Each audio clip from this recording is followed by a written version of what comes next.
ministro do Supremo Tribunal Federal, Alexandre de Moraes, aplicou uma nova multa de R$105 mil ao deputado federal Daniel Silveira por suposto descumprimento de medidas cautelares. A decisão do magistrado ocorre um dia depois de o presidente Jair Bolsonaro protocolar uma notícia-crime contra ele por abuso de autoridade e da nova advogada do parlamentar se reunir com Moraes. Somadas as outras duas penalidades, as multas já somam R$645 mil. Nosso primeiro destaque no programa de hoje, a gente traz aqui para você a análise do Roberto Mota, mais uma vez hoje aqui com a gente no Pingos. Bem-vindo, boa noite, Mota. Boa noite, Brown.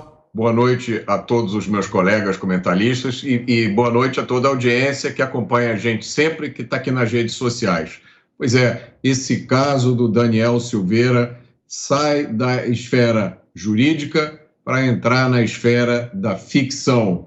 Não se sabe muito bem se é ficção científica, se é um filme de terror ou se é uma história política com um final infeliz. O que a gente sabe, Brown, e que é importante dizer para que todo mundo se lembre, primeiro, é que não existe crime de opinião em uma democracia. Segundo, deputados têm imunidade por seus votos e opiniões. Essa imunidade não tem nenhuma restrição e nenhuma qualificação. Terceiro, a gente precisa lembrar que não é preciso concordar com o deputado para defender o direito dele de dizer o que ele quiser. Se esse processo está acontecendo com um deputado, ele pode acontecer com qualquer brasileiro. O Daniel Silveira é réu ou foi réu por 3 crimes, 2 deles ligados a uma lei que já expirou, a Lei de Segurança Nacional. Essa Lei de Segurança Nacional ela foi revogada. E no Brasil, a lei retroage para beneficiar o réu.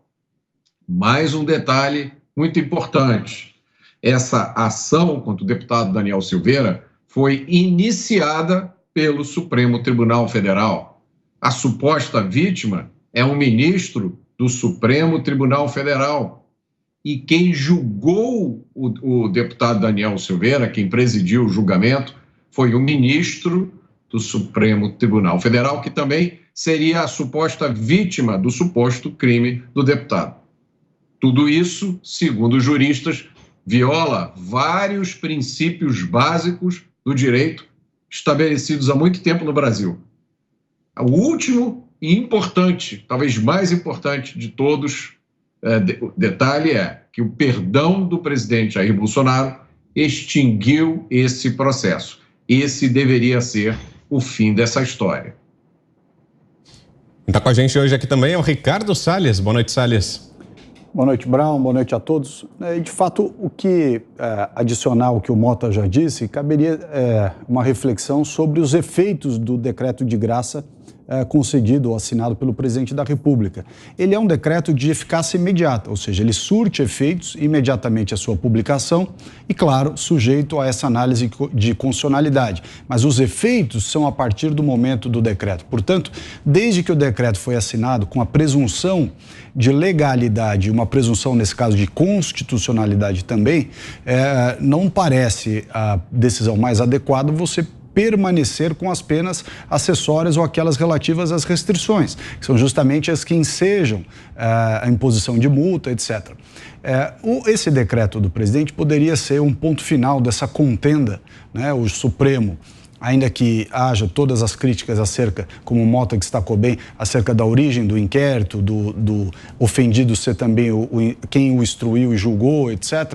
Mas, ok, o Supremo julgou até com uma pena bastante forte, uma pena grave de 8 anos, que já exigiria o cumprimento da pena já em regime fechado, uma série de questões relativas ao julgamento. Mas o presidente também, dentre as suas prerrogativas constitucionais, concede o decreto de graça.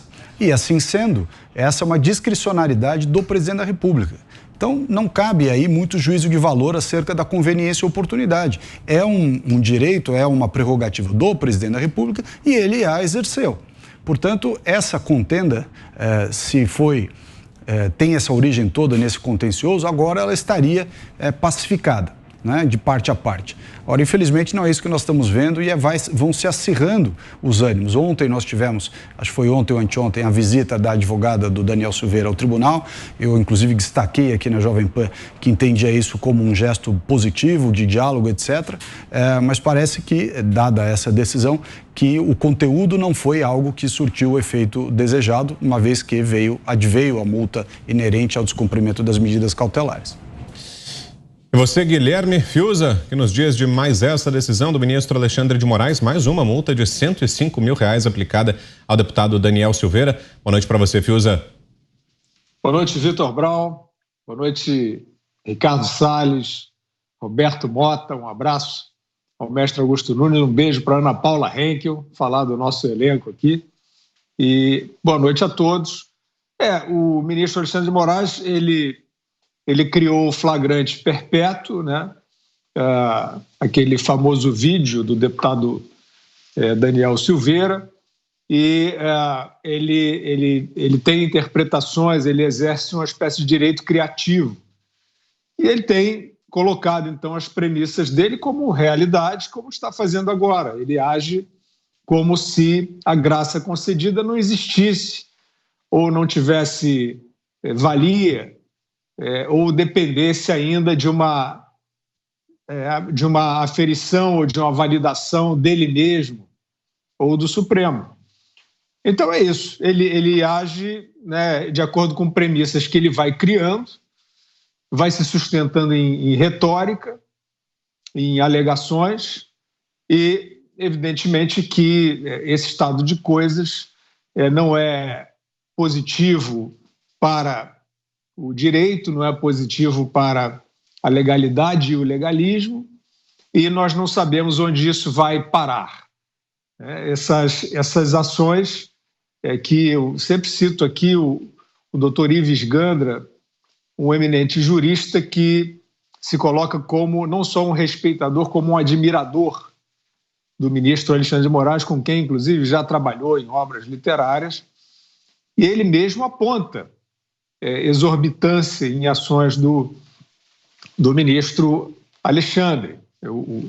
O doutor Ives Gandra chegou a assinalar que considera que, nesse mesmo caso, na origem dele, o ministro Alexandre de Moraes colocou a Lei de Segurança Nacional acima da Constituição Nacional, palavras do doutor Ives Gandra. Então, nós estamos aqui perguntando às instituições brasileiras, existem algumas ações, iniciativas no Senado, né, que eu acho que seriam muito sadias para o momento atual. Não há por que o ministro Alexandre ou o ministro Barroso, esses que já foram, né, cogitados, aquela afirmação do ministro Barroso, uma insinuação de que as Forças Armadas estariam preparando uma conduta contra a segurança do sistema eleitoral. Isso tudo não faz bem à estabilidade democrática brasileira e não teria problema algum se esses ministros fossem ao parlamento conversar com os parlamentares e pelo menos tirar um pouco dessa cortina de dúvidas, né, que existe, mas eles não querem, eles apostam, a conduta dos ministros do Supremo é sempre a mais refratária, é sempre a mais inflexível, embora eles estejam no discurso se apresentando como os defensores da democracia contra um inimigo que quer ameaçá-la e que nunca fica muito visível. Então é isso, a gente hoje depende aí do parlamento tomar uma atitude, a atitude que eu digo para chamar a essa averiguação, porque não pode ser do Poder Executivo, né, que o Poder Executivo é o que está em conflito, e do próprio STF. A gente vai ter que ver no plenário do STF, talvez esses ministros novos, entrando nesta discussão para fazer um contraste, para pelo menos a sociedade brasileira entender um pouco melhor quais são essas premissas que, sem contraste, sem contraponto, elas vão aí atravessando todo o caminho, como se elas fossem aí um poder absoluto, e aí isso não pode terminar bem.